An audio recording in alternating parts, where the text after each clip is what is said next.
ঢাকা থেকে সিলেট হয়ে চট্টগ্রাম, আবারও বিপিএল ফিরছে ঢাকায়। চট্টগ্রাম পর্বে মিরপুর আর লাক্কাতুরার মতো বিগ স্কোর না হলেও সাগরিকা উপহার দিয়েছে দারুণ কিছু ম্যাচের। ফর্মের ধারাবাহিকতা ধরে রেখেছেন তানজিদ, লিটন, বিজয়রা। চলতি টুর্নামেন্টের সেরা 3 রান সংগ্রাহক তারাই। চ্যাম্পিয়ন্স ট্রফির বহরে তানজিদ থাকলেও লিটন আর বিজয়ের নাম কাটা গেছে, যদিও এখনো স্কোয়াড পরিবর্তনের সুযোগ আছে। টুর্নামেন্টের ঠিক আগে টাইগার ব্যাটসম্যানদের রানে ফেরা বিপিএল এর সার্থকতা। এবার বিপিএল এ বাংলাদেশি ব্যাটসম্যানদের মধ্যে সেটা হচ্ছিল সবার স্ট্রাইক রেট কিন্তু বেশ ভালো। যারা ব্যাটিংয়ে রান করছে তাদের স্ট্রাইক রেট ভালো। লিটন লুকস ফাইন, ভালো ব্যাটিং করছেন।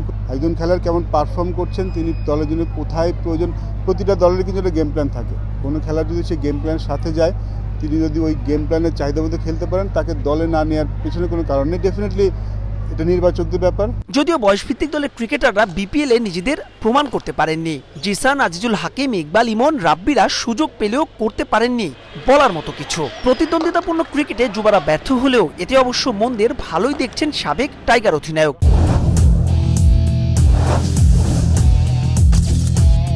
শুধু ভালো ভালো বলে সেই দুর্বলতাটা নিয়ে তারা বড় হতেন, এই দুর্বলতার জায়গা নিয়ে কাজ কম হতো। এই টুর্নামেন্টে তারা কিছুটা হলে এক্সপোজ হলেন।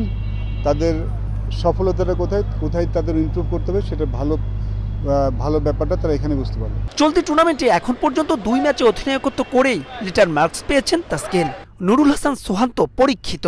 ভবিষ্যৎ টি-20 অধিনায়কের ভাবনায় যা ম্যানেজমেন্টকে দেবে বাড়তি স্বস্তি। তাসকিন থ্রু আউট দ্য টুর্নামেন্টে অসাধারণ বল করছেন এবং আই হোপ যে তিনি, আশা করছি যে তার ইনজুরি ফ্রি থাকবেন, কারণ এই মুহূর্তে বাংলাদেশের বোলিং নেতৃত্ব তিনি দিচ্ছেন। He look very good. সোহানের একটা এক্সট্রাঅর্ডিনারি এবার দেখতে পেয়েছি, as a captain he did very well, এবং তার যেই বোলিং চেঞ্জটা, দলকে পরিচালনা করার যে ব্যাপারটা, এটা আমাকে খুব মুগ্ধ করেছে। চট্টগ্রামের উইকেট নিয়েও ইতিবাচক বাসার প্রত্যাশা। শান্ত, ইমন, তানজিম, মুস্তাফিজরা ফর্মে ফিরবেন ঢাকা পর্বে। মাহবুব রিমন, সময় সংবাদ, চট্টগ্রাম।